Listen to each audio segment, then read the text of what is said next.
Hello YouTube fans, welcome everybody to our channel. I'd like to welcome all our new subscribers and all of our old subscribers.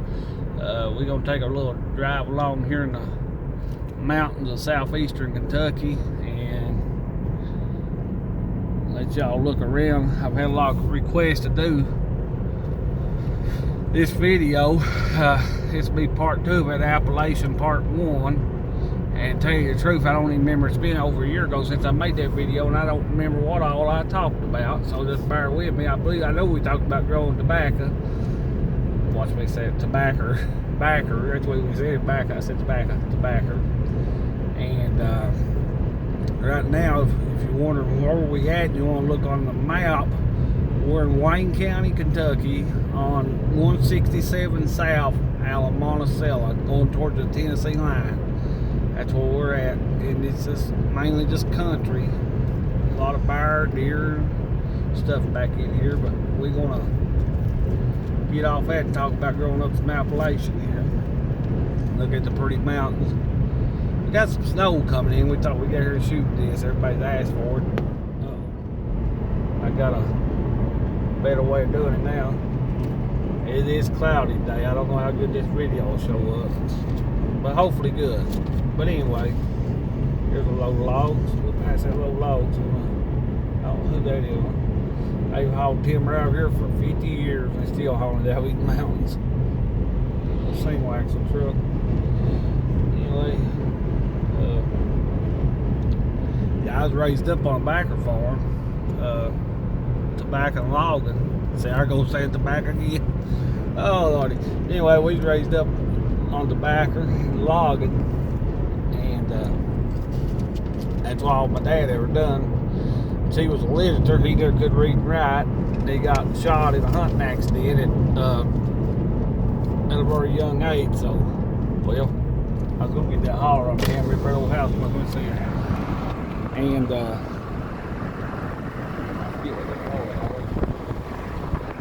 so anyway, here I'll wind it back up.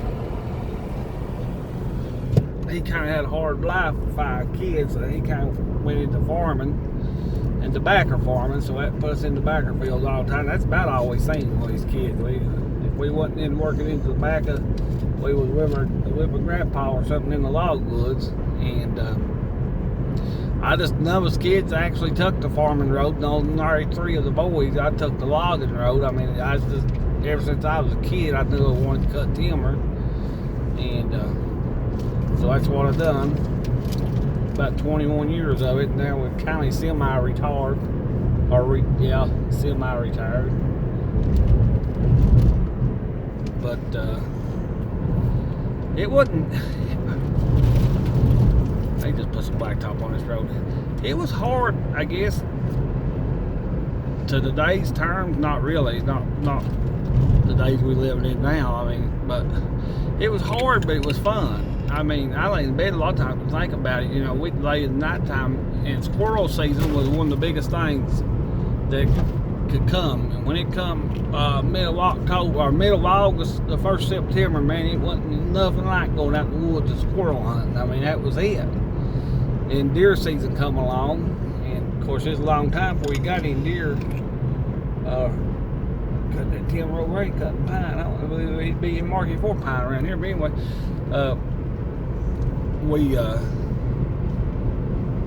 We deer hunt, but like I said, wasn't that many deer in this county at that time, so you know there wasn't none killed. It was up in the 90s before we got heavily populated in deer. But growing tobacco, it was, you know, we had didn't hire a lot of help, mainly family, and back then, you know, you could get people that would work. I mean, other than I can get. Well, I won't say that, but you can get people at work back then. I mean, there was people out in the country that would help you and stuff. But I about said something I shouldn't have said. But anyway, the ones that does it nowadays. But anyway, there's a pretty view of that holler there.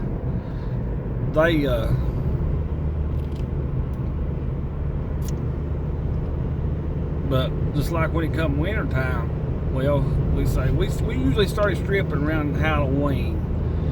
and would probably strip on up into February sometime, maybe January, before we'd ever get it done. Getting it in case, enough damp weather, not too cold, and all that stuff. But I've stripped, waded the snow, and done about a little bit of everything, which I've done a lot of stripping for other people, and a lot of backer work for other people too, when I could, to make money. Loved the coon hunt back then. We worked Backerfield all night, worked the Backerfield all day and coon hunt all night. A bunch of us teenage boys was back then walk, romp every bit of these mountains out, And we can't even let our kids out this day and time. Afraid there's something gonna happen to them. While we romped through the summertime through the woods, running them old coon hounds around. Used to be something fun, but you don't see much of that going on. You don't see nothing going on like you used to. There's very little tobacco growed in Kentucky. But they never seen tobacco as harmful back in them days. I mean, it never was seen as a harmful thing. I mean, it's just, nobody seen it harmful. So everybody was chewing and dipping and smoking. I mean, it's 8, 9-year-old, and the parents, they didn't know no better. It was just like a plant or a food or something to them. And got a lot of people addicted here in the hills, and didn't even realize it, didn't mean to, but it did. And it is another drug, just like anything else. They got modernized on it, because nicotine is one of the most addictive drugs they are. But we didn't know it back then. It was just a way to make a living. I grew tobacco even myself up to 2010, I think was the last year I fooled with it. I just couldn't make no money at it. And it's almost just something to do to get Christmas for the kids. And but it was hard. It's hard life back then. I remember hog killing time. That was one of the favorite times of the year. Watch my uncle now make kill hogs, and a lot of times if we didn't have nothing to do on Saturday, my uncle would go around the neighborhood, and he was a hog killer. He'd kill them and block them out for $15, and I'd scrape them too, and which you had to help him. And I'd go with him, and I've seen him do as high as 8, 9 hogs a day, and $15 a hog. That's back in the 80s. That's good money back then. And he worked the sawmill all week, come in on the weekends, and during the fall, during the winter time, cold weather, when you can scrape hogs and kill hogs like that, quarter them up, block them out, what we call blocking them out. They heat that water. You couldn't get that water too hot, about 170 degrees, I think, what they had to get it. We didn't even go by temperature. We just tested it by our hands back then. Drop that old hog down in that water and bring him out and scrape that hide off. We always just used knives. Never did use hog scraping tools, but I never could scrape one. I never was no good at it. Last thing I done, I just skinned it myself. But there wasn't nothing like it meat. And my mom would co-pack it or can it, which I can can it too. And canned meat's good. Canned hog meat's good. When me and Angie first got together going out and dating and stuff, she liked that co-pack hog meat. Yes. That's the last co-pack hog meat I had, or canned hog meat, or whatever you want to call it. We call it co-pack and hog meat. But it's just pressure cooked and canned, so. And that was a big treat for us. I mean, shoot, I'd rather have that than anything. Well, that was some good eating back then, And we raised up. I mean, we wasn't poor, but we would have been, if we didn't have a dad that hustled and worked all the time, we would have been raised very poor. But that's one thing about my dad. He worked from daylight to dark. He was a workaholic, and kids don't know how it is this day and time. We worked, or got beat. That's just point blank, and I mean literally beat. There wasn't no sassing, no back talking, or nothing went on. And even to the day our dad died, all of us boys are still scared of him. We all still minded him of whatever he said. We done it, it didn't go on like it does this day and time. And kids ain't got no opportunity to ever do anything this day and time. I mean, they ain't nothing for them to do. I remember, I think I was in Old Heights, some cousins' houses, when I seen my first Nintendo. It was a Nintendo or Atari one, I can't remember. That thing just blowed my mind, being out here out of the hills. I'd never seen nothing like that. And it just really blowed me away. But you'd always have somewhere to go, and people don't do that no more. We'd always go hang out at somebody's house. I mean, you'd either bet we had an old couple lived up on the hill above us, and they never did have no kids, and they took us kids in, and they was just, they were poor. They lived off their little 20-acre farm. That's what they lived off of until they got their Social Security, I guess. There's a big rock cliff over there. See if I can kick it up. These windows are tinted, guys. It'll make it look a little darker. I don't know how it's showing up the camera, if I pick that cliff up or not over there. Yeah, there it is. I think they call it one of the pilot rocks or something like that. But anyway, and we go up there, or I'd go up there on the hill and watch 6 and 10. That's all we got, 6 and 10 out of Knoxville. What's on the TV we had. And I can't remember some of the shows that we watched. Some of it's on in the 80s, MacGyver, oh gosh, Love Boat, Dallas, Dukes of Hazzard, stuff like that. This stuff was on in the 80s, and it was a thrill to watch that stuff back then. And I remember the little old lady up on the hill was there all dead and gone now. Wasn't no kin to us, but was like her grandma. She'd fix me peanut butter and jelly sandwiches. I was little, and a cup of coffee. Now, I'm about 8 years old. And they eat that jelly, peanut butter, and coffee. Now, we didn't have no Cokes.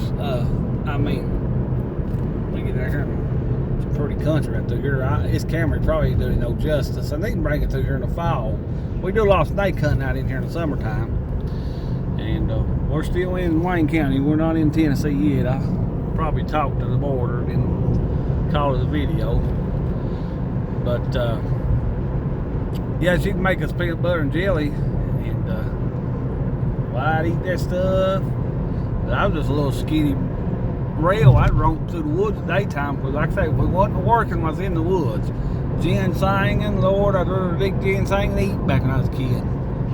And I'd dig that thing and get me enough to buy me a gun or something in the fall, or a coon hunting light, or something like that. Ginseng didn't bring much back then, but everybody had it thinned down. But I really like that and dig it. But well, many times I've killed rattlesnakes and stuff, but we didn't think nothing about it. Went on. I was trying to think of some of the stuff we done was pretty. Well, other than that, cutting the back and stuff like that. I always it's kind of exciting to get started cutting the back. By the time you got done, you had your belly full of it. But I never was that good at cutting.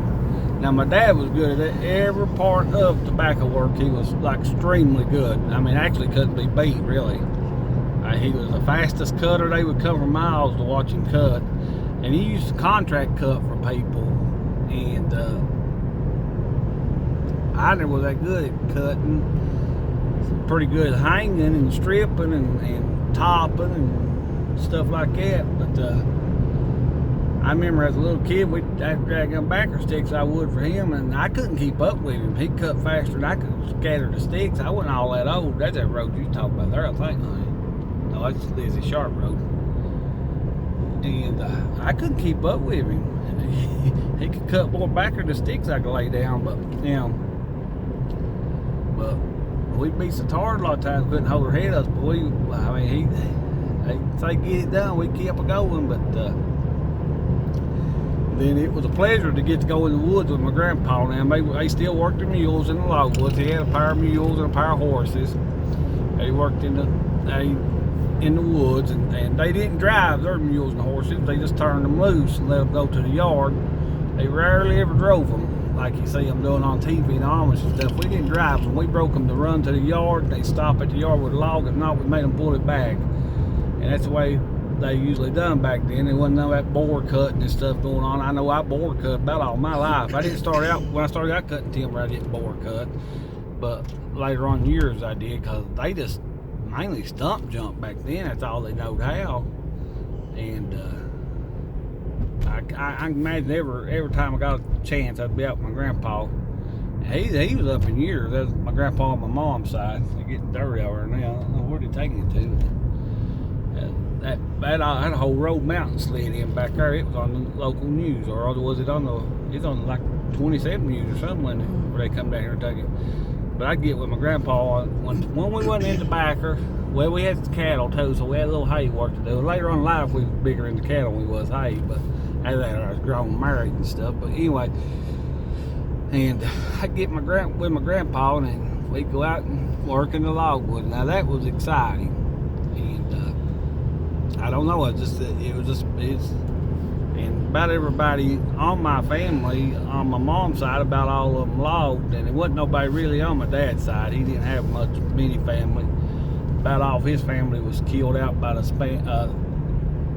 Spanish flu, 1918. It got about every bit of his family, the Tucker last name.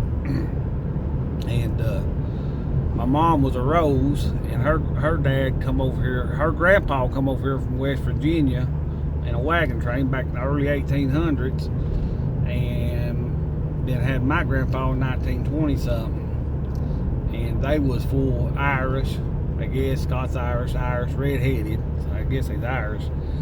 And my grandma, my mom's mom, was a pretty well full Cherokee Indian, and that's why I've got some darker hair and stuff. And my dad probably had a lot of Indian in him. We really don't know, to tell you the truth. But now the Indians, they like to play. The people had Indian stuff, and they really like to play games and sports and stuff. I mean, they gang up at the houses and play kickball. I don't know. They do anything. I heard my grandma telling me time like that. But we would do something that's fun too. We would get an old wagon. Now this is in my time. We'd find somebody had an old wagon, one of those old red wagons. And if we could find us a big wheel or two to get the axles out there, we'd make us a buggy, get up on top of a hill, and ride it off. Sure would. And if it come a snow, my brother would we had no car hood. We're almost in Tennessee, guys. My brother, he would put us on the car hood, hook it to his old car, and drag us up and down the road on the snow. And I don't know how we got killed, but we didn't. And yeah, we like to sled and stuff. And talk about it's going to snow here in a day or two right here at the Tennessee line, Pickett County, Tennessee. Yep. I hope that was Scott County, Tennessee. I'm sorry. We're in Tennessee now. That's all we got. You a pretty good ways across through there, but I hope y'all like the view. But there's a lot of stuff we done. I can't remember what all I talked about in the first video. I didn't think it'd ever go anywhere. I almost took the video down once. I put it back up, but them wagons, we built them wagons right off the hills. Oh yeah, we played a lot as kids. We'd play out in the woods. I mean, we just go out in the mountain and play. Didn't really have that many toys. I mean, they just didn't. Now we're in Pickett County, Tennessee. There's that little corner in Scott County.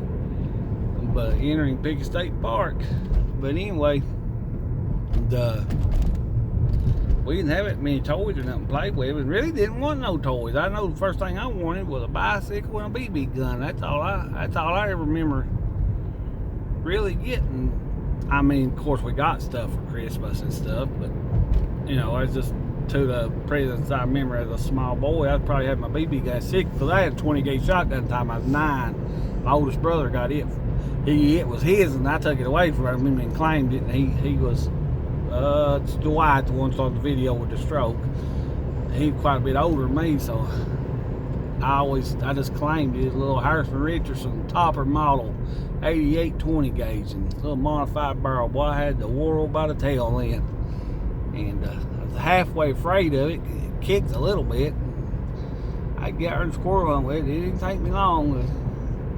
They got shooting squirrels, but like Grandpa said, you didn't shoot their heads off. That's the best part of them. Somebody was talking about that in comments. They wanted to eat their brains. I mean, that was the delicacy, was their brains, was squirrel brains. I mean, that's what they like to eat. I mean, that was it, squirrel brains. But we here at the park. That ain't the park, but that's just a pull off. Yeah, they love to eat squirrel brains and stuff. And I don't know, just it was fun. I mean, I still miss it to the day. Laying nighttime out on them old we call it the back porch at my grandma Tucker's, and it was a screened in back porch where it was, and they had beds out there. They glaring, hear them old crickets a hollering. Can't wait and get up the next morning and go squirrel hunting. And it'd be a lot of mornings I'd get up and go squirrel hunting and come in and scatter backer sticks or top back or whatever. But schooling wasn't on the agenda. My dad was literature, and he didn't read and write, and he said he made it in life, and he didn't think we needed read and write. But I wish we had got more education than what we did. But at 18-year-old, I went to work boat factory, worked there about a year, and I seen right then I was going to starve to death if I didn't do something. So I went, got my tax money. I started logging with a mule and went from there. But yeah, raised 5 kids. I'm the only kid that's got 5 kids, right? Yeah. The rest ain't none. The rest of them got 5 kids. I got the biggest family of my brother and sister. There's 5 with us, and I've got 5 kids. But we just lived a simple life. I mean, it was simple. You know, you didn't see all this drugs and stuff. Back in the day, pot was the thing. There was a lot of it growed here in the mountains. Of course they were. Everybody knows about it. And a lot of people got rich off of it too. But eating and drinking is about the only thing you ever seen. Occasionally you see a fight or two out around about. Neighbors get into it or something down the road or something, get drunk on a Saturday night. A lot of times back in where I was raised at, they didn't drink to Saturday or to the weekend. They didn't drink to the week they worked. And on the weekend they get drunk, fight all weekend, go back to work the next day. Oh Lordy, but maybe I can bring up some more stuff I think of it. And I hope y'all like the ride along of the mountains. And if you want to look up on a map, on Google Map, this is 167 south coming out of Monticello going towards Tennessee. And we're in Tennessee right now. I thank everybody for watching the videos and all the comments and everything y'all done. And I know I've not got back to every comment. It's hard to. I've overlooked them and stuff. But if I ain't got back to the comment, I'm sorry, but I will sometime or another when I see it. But sometimes it's 2 or 3 days before I see them. But anyway, thanks for watching. We're going to get off here, and maybe we'll bring you a snow video next time. All right, guys, we'll catch you on the next one.